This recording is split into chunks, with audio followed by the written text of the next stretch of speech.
Lecture में हम लोग सीखेंगे कि कैसे एसआई यूनिट से हम लोग सीजीएस सिस्टम में एक दूसरे को कन्वर्ट कैसे कर सकते हैं और उसमें क्या रिलेशन है। बहुत सारे ऐसे यूनिट्स हैं जो सीजीएस का वो हमें याद रखना पड़ता है, लेकिन हम लोग को क्या करना है, यहाँ पे कुछ ऐसे क्वांटिटी है अगर एसआई यूनिट में दिया गया है तो उसको कैसे सीजीएस में कन्वर्ट कर सकते हैं उसको हम लोग सीखेंगे। ये आपको आता भी होगा, तो अगर आता है तो इसको छोड़ दें क्योंकि इसमें ज़्यादा कुछ दम वाली बात नहीं, लेकिन मुझे लगा कि जो नए बच्चे होंगे उनको दिक्कत होगा तो मैं सोचा हूँ इस पर आपको एक्सप्लेन कर देना चाहिए। तो चलिए शुरू करते हैं। मैं हूँ के कश्यप और प्यारा सा चैनल आपका IQ Kashyap competitive. SI unit और यहाँ सीजीएस यूनिट, क्लियर। यहाँ एसआई यूनिट और सीजीएस यूनिट। एसआई में मास के लिए जो यूज़ करते हैं हम लोग केजी को यूज़ करते हैं, और यहाँ मास के लिए जो यूज़ करते हैं, यहाँ पे मास के लिए हम लोग ग्राम को यूज़ करते हैं। यहाँ पे लेंथ के लिए मीटर का यूज़ करते हैं, और यहाँ लेंथ के लिए हम लोग सेंटीमीटर का यूज़ करते हैं। यहाँ हम लोग टाइम के लिए सेकेंड का यूज़ करते हैं, और यहाँ टाइम के लिए भी हम लोग सेकेंड का यूज़ करते हैं जो मिनिमम टाइप का है। अगर जैसे आप लोग कहें टेम्परेचर का, तो यहाँ पे टेम्परेचर को जो हम लोग मेज़रमेंट करते हैं तो केल्विन में करते हैं, जबकि यहाँ पे आ जाते हैं सीजीएस में तो टेम्परेचर अपना बन जाता है, टेम्परेचर अपना डिग्री सेल्सियस, है ना। तो यहाँ पे ऐसे हम लोग दिखाते हैं। अब समझने की बात है, यहाँ पे अगर मान लीजिए आपको दे दिया जाए कौन चीज़, चार्ज, है ना। चार्ज के लिए यहाँ पर हम लोग के पास जो यूनिट्स होते हैं, कूलम्ब्स हम लोग मेजरमेंट करते हैं एक्चुअली।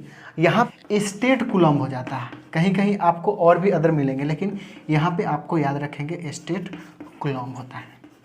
तो ऐसा, तो ये सब चीज़ अब यहाँ से कूलम्ब से लेकर के ये सब चीज़ तो आपको तो ये याद रखने पड़ेंगे। जो कन्वर्ट करने हैं उसको मैं सिखाने का प्रयास करूँगा। जो कन्वर्ट करने होते हैं वो आपको इसी थीम पे आपको बेस्ड क्वेश्चन पूछे जाएंगे। यहाँ से फर्स्ट हम लोग बात करते हैं, यहाँ पे एसआई यूनिट लिखते हैं और यहाँ पे लिख देते हैं सीजीएस, और यहाँ पे फिजिकल क्वांटिटी उठाएंगे और उसको सॉल्व करने का प्रयास करेंगे। सबसे पहले आसान से उठा लेते हैं वेलोसिटी का, है ना। वेलोसिटी को हिंदी में बोलते हैं वेग, ठीक है। अब वेलोसिटी का क्या होता है, ना दूरी, distance upon time, distance upon time. तो ये होता है दूरी बाई समय, क्लियर। तो यहाँ से डिस्टेंस को मेजरमेंट करने के लिए एसआई यूनिट में कौन आता है, मीटर, और टाइम के लिए सेकेंड। तो ये हो गया मीटर पर सेकेंड, इसका मतलब इसमें।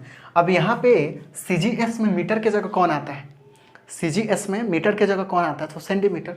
तो यहाँ पे हो गया सेंटीमीटर, और टाइम हमेशा दोनों का क्या होता है, सेम होता है। अच्छा, इस दोनों में डिफरेंस कितना का होता है, तो देखिएगा 1 मीटर पर सेकेंड। अब इसको सेंटीमीटर में चेंज करने हैं तो क्या करने होंगे, 1 मीटर में कितने सेंटीमीटर हो जाएंगे, तो 100 सेंटीमीटर बाई सेकेंड। इसका मतलब 10⁻² सेंटीमीटर पर सेकेंड। मतलब 1 metre per second equal to 10⁻- +2 centimetre पर सेकेंड।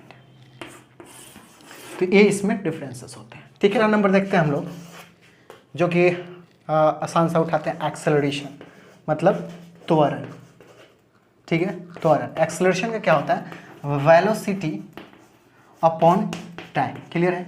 तो वेलोसिटी के लिए मीटर पर सेकेंड आता है, और फिर सेकेंड है बाई में, तो यहाँ सेकेंड, तो यहाँ से क्या हो जाएगा, मीटर पर सेकेंड स्क्वायर। अब इसको चेंज करना है, ये तो हो गया कौन चीज़, एसआई। इसको चेंज करना है कौन चीज़, सीजीएस में। तो देखिएगा मीटर कौन चीज़ है, मीटर है, तो 100 कितना हो जाएगा, सेंटीमीटर, और सेकेंड स्क्वायर मतलब 10⁻² कितना, 2 सेंटीमीटर पर सेकेंड स्क्वायर। यहाँ टाइम के लिए सेकेंड ही यूज़ किया जाता है। तो ये तो क्वांटिटी आपको पता है, 10⁻² सेंटीमीटर पर सेकेंड।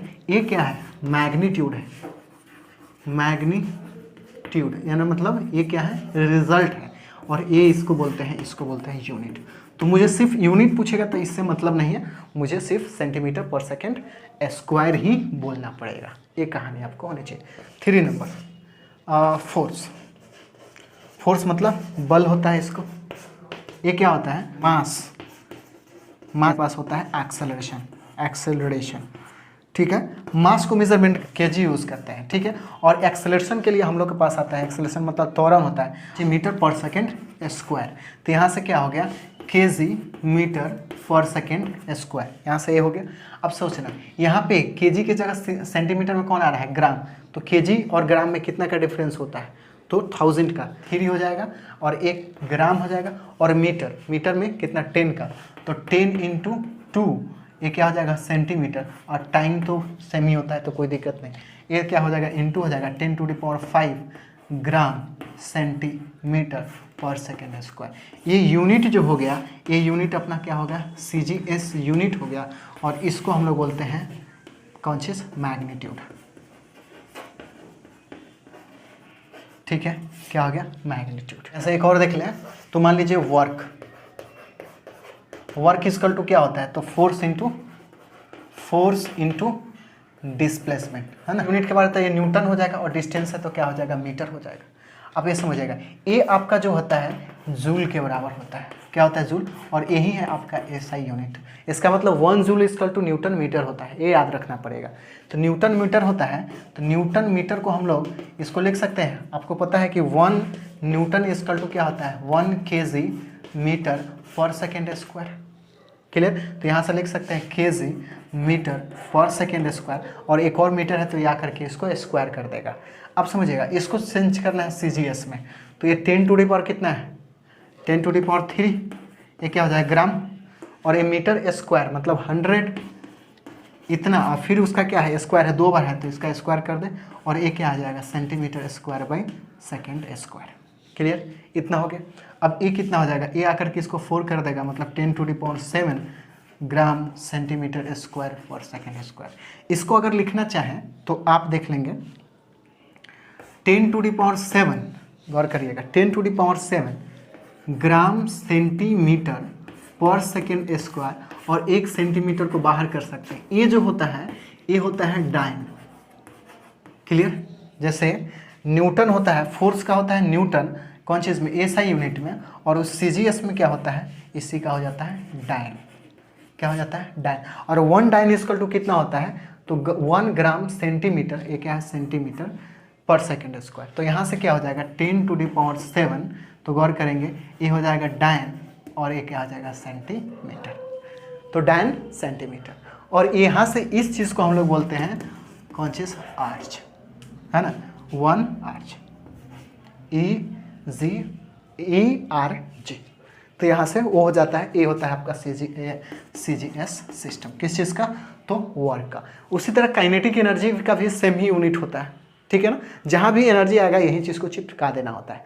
मतलब अगर SI में पूछेगा तो अपने पास क्या हो गया जूल, अगर CGS में पूछेगा तो अपने पास हो गया आर्च। इंपॉर्टेंट जैसे वर्क का होता है ना, और वर्क के बाद में फोर्स का होता है। ठीक है ना, वर्क का SI यूनिट आपको पता है क्या हो गया जूल हो गया, और CGS में अपने पास आर्च हो गया।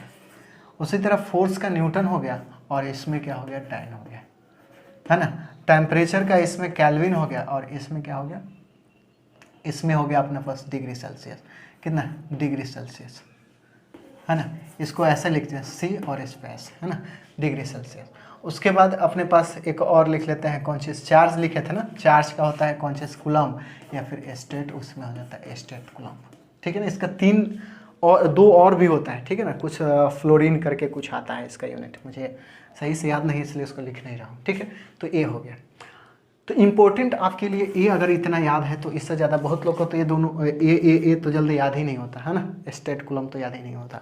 तो ऐसा आपको एग्जाम में से इस पे ज़्यादा क्वेश्चंस होते हैं, तो आपको याद रखना। कभी कभी न्यूटन और डाइन में रिलेशन पूछ देते हैं, न्यूटन और डाइन में क्या रिलेशन है ना, रिलेशन संबंध पूछते हैं।